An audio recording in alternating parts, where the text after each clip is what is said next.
The laughter hit me before I even reached the entrance. It spilled from the giant ballroom, polished and gleaming under hundreds of soft golden lights. Music swelled from the live band, the sound of champagne glasses clinking, heels clicking on marble floors, and chatter rising like steam in a pressure cooker.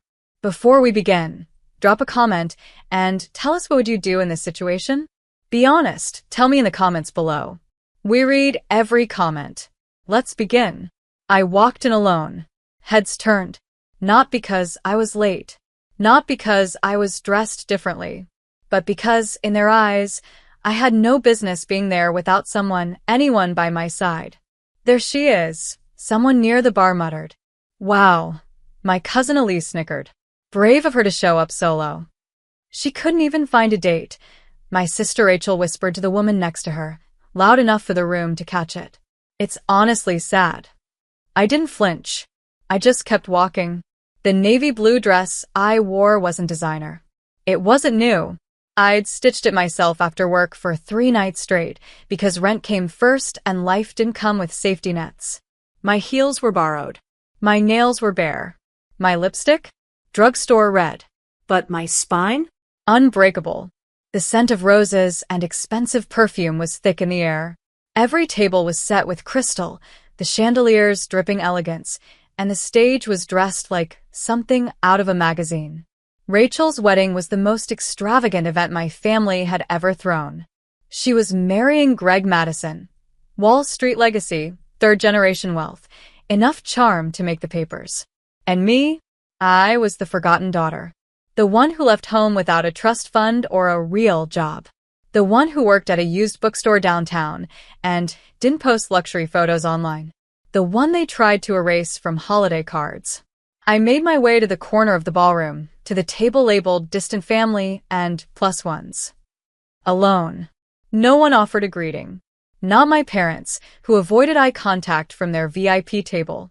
Not my brother, who once called me his best friend but now didn't even nod. The air was stiff with judgment. I'd barely pulled the chair out when Aunt Nancy leaned over from the next table and asked with a smirk, "So, Harper still single?" I looked up, still breathing. She gave a tight-lipped smile and turned away. I sat, stomach twisted. Rachel had made it clear I didn't belong here. Inviting me was just to keep appearances clean. A formality. A reminder of who won. But I refused to break. Then it happened. The ballroom doors, massive, ornate, and gold-handled, swung open with a loud boom. Conversation stopped. The band missed a beat. Everyone turned. Standing in the doorway was a man in a tailored charcoal gray suit, raindrops still clinging to his jacket. Hair tousled. Tie loosened just enough to make him look like every woman's dream. He stepped inside like he owned the room, confident, focused, unstoppable. And then his eyes found mine. My breath caught. He strode past gasping guests, heels sharp against the marble, straight toward my table. I stood on instinct, completely frozen. He didn't hesitate. He took my hand in his, leaned close, and said with a warm smile, "Sorry I'm late, love." I blinked. He whispered, just for me to hear, "Play along." Then louder, to everyone else, he turned with charm carved from diamonds and said, "Traffic was a nightmare. But I could miss celebrating your sister's big day." The entire ballroom seemed to hold its breath. "I'm Nathan," he said, glancing toward my father and Rachel. "Harper's fiancé." A fork clattered onto a plate somewhere. Gasps swept through the room like a gust of wind. Rachel looked like she'd swallowed a brick. Greg's expression shifted. My mother's mouth opened and closed like a fish. My father's jaw ticked. Nathan gave me the softest smile. Reassuring. Safe. Powerful. And I realized this wasn't just a performance. This was the beginning of something they'd never see coming. For a few seconds, nobody moved. Not a single soul in that ballroom knew what to do with the image now standing in front of them. Me. The so-called family embarrassment, with a billionaire gripping my hand like I was his entire world. Then came the whispers. "Fiancé? Since when? Is he serious? That's Nathan Hale, right? From Hale Holdings." My heart pounded. Nathan Hale? That Nathan Hale? The name wasn't just recognizable, it was legendary. A tech billionaire who dropped off the Forbes list not because he was losing money, but because he bought the media company that published it. He was real. Standing right beside me, holding my hand like it belonged there. Rachel's face twisted. She stepped off the wedding stage in her glittering ivory gown, heels tapping fast across the floor. Her perfect bride smile? Gone. What the hell is this? She hissed, barely keeping her voice low. You brought a fake fiancé to my wedding? Nathan didn't flinch. Fake, he asked smoothly. That's a bold assumption for someone who didn't even know her sister still speaks fluent French, owns 3 patents, and volunteers on weekends. Rachel blinked. He turned to her groom. Greg, right? Pleasure. I've read your quarterly projections. Bold to bet on that merger next year. Might want to reconsider the tax implications, though. Just a thought. Greg stiffened. I didn't say a word. I just stood still, barely breathing. Nathan looked at me again, his voice suddenly soft. You okay? I nodded slowly, barely keeping up with what was happening. He smiled, and it felt like a shield. Good. You looked so alone when I walked in. I couldn't let that happen. Gasps again. Now louder. My father stood, his voice cutting through the room. Nathan Hale. You expect me to believe you're dating her? Nathan's jaw tensed slightly, but his voice was calm. I don't need to explain myself to you. She's been nothing but a failure, my father said coldly, waving a hand. She walked away from the family, threw away opportunities. She's the reason her mother. Enough, Nathan snapped, and the entire room froze again. His eyes darkened. If you think raising your voice or rewriting her story will intimidate me, try again. The silence after that was suffocating. Then he turned to me, his voice gentle again. Can we step outside? I nodded. He led me out of the ballroom, past waiters and stunned guests and half-full glasses of champagne. When we reached the garden terrace lit with fairy lights, I finally pulled my hand back and whispered, Why are you doing this? Nathan looked down at me, hands in his pockets, tone honest. Because I was there 3 weeks ago, he said. At the bookstore. You gave me the last copy of Bel Canto. You said it was your favorite and told me to keep it, even though it was a first edition. My heart stopped. You said, some stories deserve to be held, not shelved. And then you smiled and went right back to shelving returns while your coworkers mocked you for talking too much. I stared at him. You remembered me? I never forgot you, he said. You were kind. You saw me when I was trying not to be seen. My throat tightened. I looked you up later, he continued. Saw what your family said about you. I didn't like it. When I found out your sister was getting married tonight and your name was on the guest list alone, I knew I had to be here. I couldn't breathe. But the way they treated you in there, he said, voice now trembling with anger. That wasn't okay. They needed to know your worth. And I wanted to be the one to remind them. Tears burned behind my eyes. Not because I was sad, but because someone finally saw me and believed in me without asking me to shrink first. Nathan smiled again, gently this time. So, should we go back in? I looked at him. Yeah, I said, steadying my voice. Let's give them something to really talk about. We re-entered the ballroom, hand in hand, and this time, I wasn't invisible. The energy had shifted. People whispered, but not with mockery. This time, it was fear, confusion, and curiosity. Nathan led me past the tables, like we were royalty walking through a foreign court. I could feel the eyes of every relative who had once called me directionless or a waste. They stared now, unsure whether to smile, look away, or apologize. None did. Rachel stood on the stage, fuming. Her dress shimmered under the lights, but her expression was dark. She leaned into Greg's ear, whispering something sharp. He nodded reluctantly and stepped down toward us with a stiff smile. Mind if we talk? He asked. Nathan let go of my hand, but stayed close. Depends on the topic. Greg forced a polite grin. I don't know what this is, some dramatic entrance for attention, maybe, but I'd rather not have the press spin it the wrong way. I'm sure you understand. Nathan cocked an eyebrow. Oh, I understand exactly. You're worried my presence at this wedding might overshadow your big moment. It's their day, Nathan, Greg said coolly, eyes darting to the phones already out. Let's not make it about whatever this is.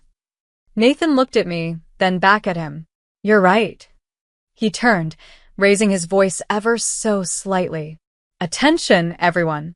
I apologize for interrupting earlier. I'd like to make something clear. The room went still again.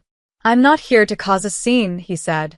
But I also won't stand by and let Harper, my fiancé, be humiliated for showing up with dignity while the rest of you whispered like high schoolers behind cafeteria trays. Dead silence. He smiled faintly. But don't worry. I'm not staying long. I've already seen enough. And just like that, he offered me his arm again. We turned to leave. But Rachel wasn't done. Oh, please, she spat from the stage, finally breaking. This is just some pathetic stunt. He's not your fiancé. You probably paid him. That stung. Not because it might convince others, but because I knew Rachel meant it. Tell them, she continued. Tell them the truth, Harper. That you begged some stranger to show up here just to make yourself feel important. I turned slowly. All the air left my lungs. But Nathan didn't let me speak. He stepped forward, his voice like ice. No. But I did offer to invest in her nonprofit. The one you all ignored when she pitched it during the family fundraiser last year. Rachel's face drained of color. You remember that, right? Nathan said. She wanted to create a community reading program for underserved schools. She submitted proposals. Followed up.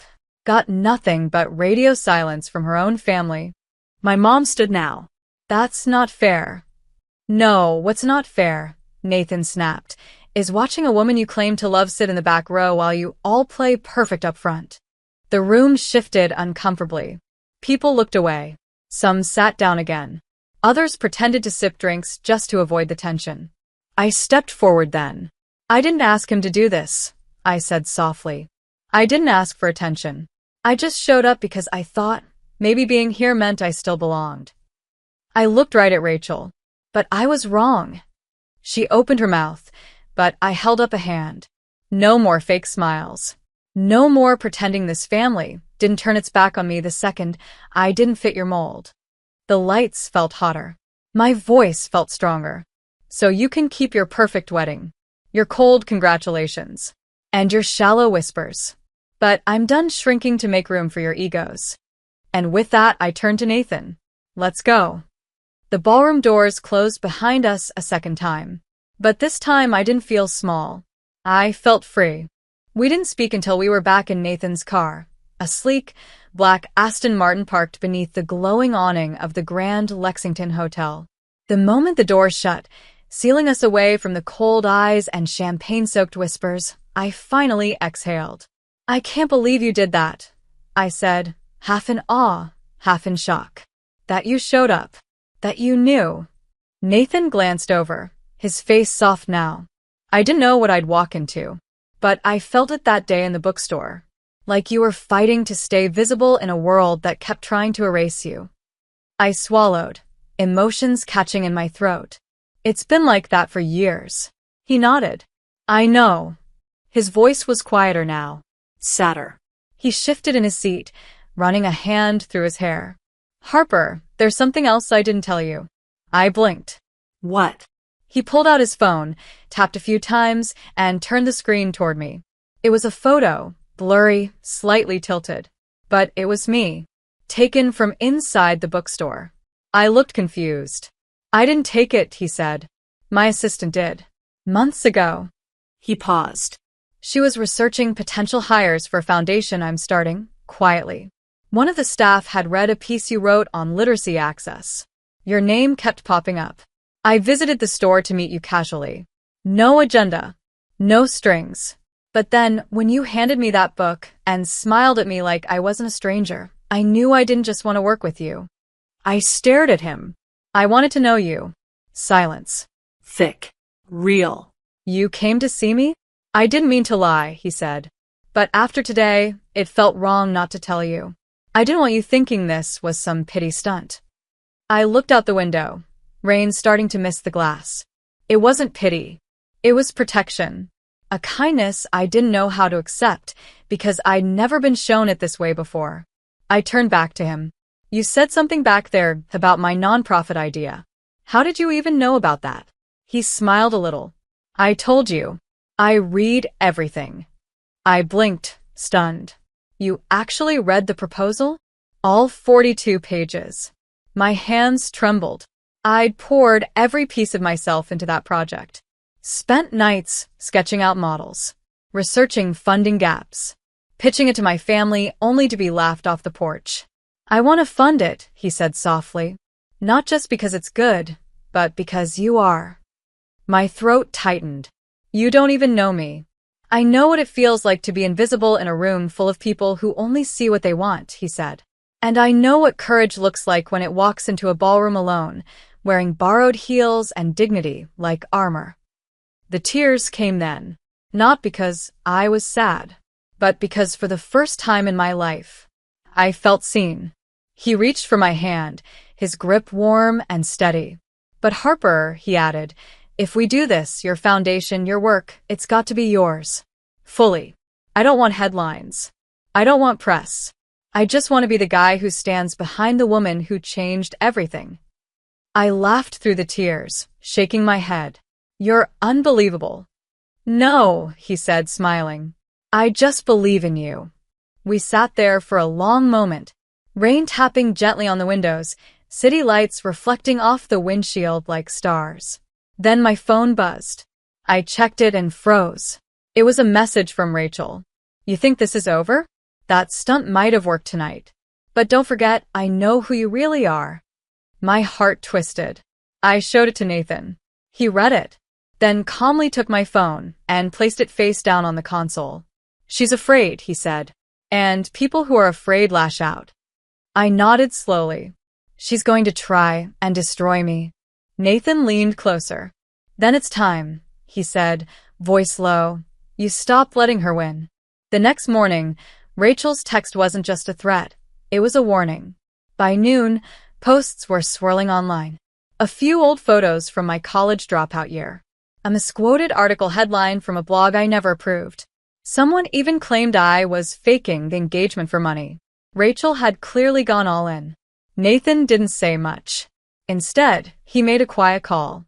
2 hours later, I stood behind him at a press conference in a midtown hotel lounge, too shocked to speak. And for the record, Nathan said into the mic, calm and precise, this woman is not only my fiancée, she's also the founder of a fully funded national reading initiative that launches next month. And she doesn't need my name. She has won. It's Harper Lynn Carr. The cameras flashed. Reporters leaned in. Rachel's digital smear campaign? Obliterated. That night, I went home to my tiny apartment, not a penthouse. I made tea. I sat in silence. And for the first time in years, I felt proud. I wasn't just someone's plus one, or someone's shadow, or someone's failure. I was me. When Nathan showed up outside my door later, holding that same first edition book, he smiled softly and said, I told you. Some stories deserve to be held. This time, I believed him. And I believed in myself. The girl who walked into the wedding alone never walked alone again.